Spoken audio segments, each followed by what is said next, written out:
There have been several requests to take a tour of the wood shop. We're not going to do very much woodworking, if any at all, on the channel, but since some people have asked, we're going down in the basement of the house and we'll take a quick look. Like most basement workshops, it's a relatively unfinished basement. This is probably the least used corner of the workshop. It's just an old falling apart bench that somebody else was getting rid of. I always thought I would restore tools over here, and I have lots of old chisels and other woodworking tools that need to be cleaned up and de-rusted before they can be put back in service, but I just never have the time to work on them. Same thing goes for most of these old saws. I keep hoping I'll get them cleaned up. These are all pretty nice old saws, nothing special, nothing highly collectible, but they're better than most of the new saws. Now, we've seen this before in one of the videos, making a handle for an adze. I also make axe handles because I make a variety of adzes and axes, both for my own use, but primarily for customers. I work with a lot of green woodworkers that like these for spoon and bowl carving. So this is one thing that really does enter into the blacksmithing, is having the shaving horse and a selection of draw knives to make handles for the tools that I'm making. So that's the tie-in between blacksmithing and woodworking right there. And no, I did not make the shaving horse. It was made by Mark Hicks at Plate 11 Woodworks, I believe. I'll try to put a link to him. Very nice shaving horse, well worth the money. Coming up from the shaving horse, we'll take just a quick overview of the basement. It's a long, skinny shop in this room. But you can see I've got a bandsaw, some workbenches, tool chest, and we'll go take a look at some of that stuff a little bit closer here. This is an antique joiner's chest, very classic carpenter's tool chest. And this was a gift from my wife for Christmas several years ago. This chest is a little smaller than some, so I've added this tote for all of my saws. Those are the ones I use, not the ones being restored. It has the classic tool well down here with various things in it. We're not going to go through all of this because this really isn't about woodworking. And the 3 sliding trays for various tools. Gives me a chance to put that one away. And in the back I have my half set of hollow and round molding planes that I never actually use.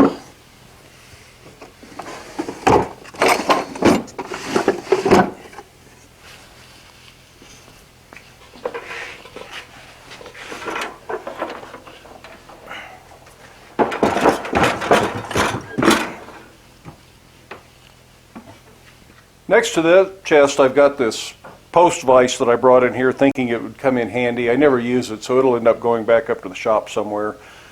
But right now it is a stand for my board that holds all of my Stanley planes. And this will eventually be part of a wall-hung tool rack that will also take all the saws out of this chest so they're not in the way, and will hold a bunch of tools in there, so it'll be a real handy thing. I just haven't had time to finish it. This is another unfinished project that's been unfinished for about 20 years now. This great big workbench was made mostly out of old oak pallet lumber. And it's supposed to have drawers and doors, but I haven't gotten to that. But it's been a pretty good bench. Clamp rack stored over here, a drill press. A little sharpening area here. This is actually an old optical grinder. So this is just a place I can do some sharpening. Now this is the heart of the wood shop. This is a 2-foot wide, 10-foot long, 5-inch thick Roubo style workbench. It's something I just finished here in the last year, and I'm finally getting to use it, and I really like having this nice big really solid bench to work on. It's pretty nice. Still like this old bench, but this one's nice for staging tools, and I do most of my work on this bench now. It features a Lie-Nielsen Toolworks tail vise.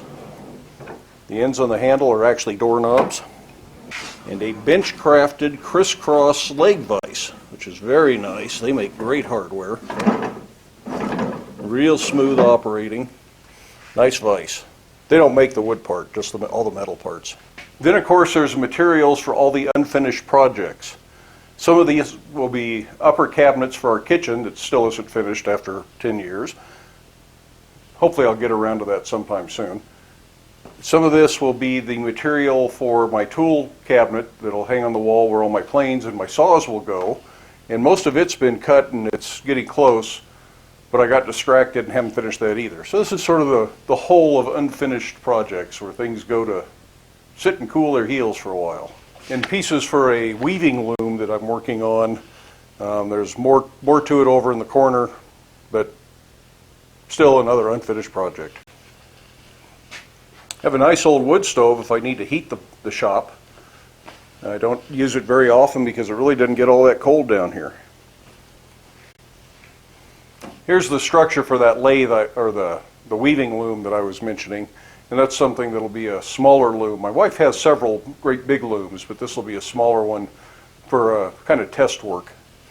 Then I've got the lathe. This is an old Rockwell Delta lathe that came out of a high school wood shop that was upgrading their equipment. Luckily they weren't shutting down the shop, they were getting better stuff. So I was able to pick this up on eBay, about 5 years ago.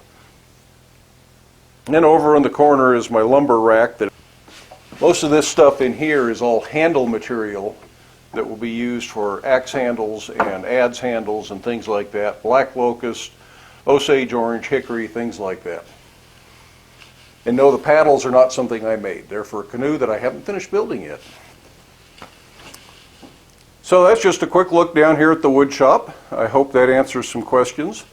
I suppose the next question you would have, though, is why does a blacksmith that doesn't do very much woodworking, since I've got so many unfinished projects, have so many nice tools? Well, I have a weakness for good woodworking tools.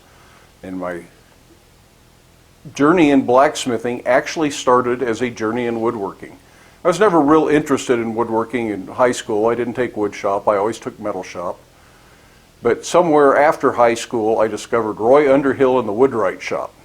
And he was doing all this really cool stuff with all these really old, neat tools. And I thought that was great. I wanted to try some of that kind of woodworking. Unfortunately, those old tools are hard to find, and in one of Roy's books he had a chapter on blacksmithing. I thought, oh, I did a lot of metalworking in high school, including some forging in the high school metal shop. So I thought, I'll make some of my tools. Well, now 30 years later, I'm finally making some of my own woodworking tools. Blacksmithing became a much bigger obsession than I ever thought it would be, but I never lost the interest in the old woodworking tools. So what you're seeing is 30 years worth of collecting with the hopes that someday I will get good enough to use them. And I do use a lot of them occasionally. I just don't get as much work done in here as I do the blacksmith shop because I am so busy in the blacksmith shop. But I still enjoy it. I like having this space. A lot of household projects get done down here, so it's pretty nice. And it's warm, and when it's snowing outside I can come in here and the scraps can go in the wood stove and keep it warm, so it's pretty good. You'll notice though that there is not a table saw. There are a few routers, but they're stashed and hidden and almost never come out. No chop saw, no radial arm saw, none of that kind of stuff. This is meant to be primarily a hand tool workshop. The lathe, the bandsaw, and the drill press are the majority of the power tools that get used down here. There's a few other small ones, but it's not like the blacksmith shop where it's a business and the big tools like the power hammers and the big grinders are a necessary part of the business.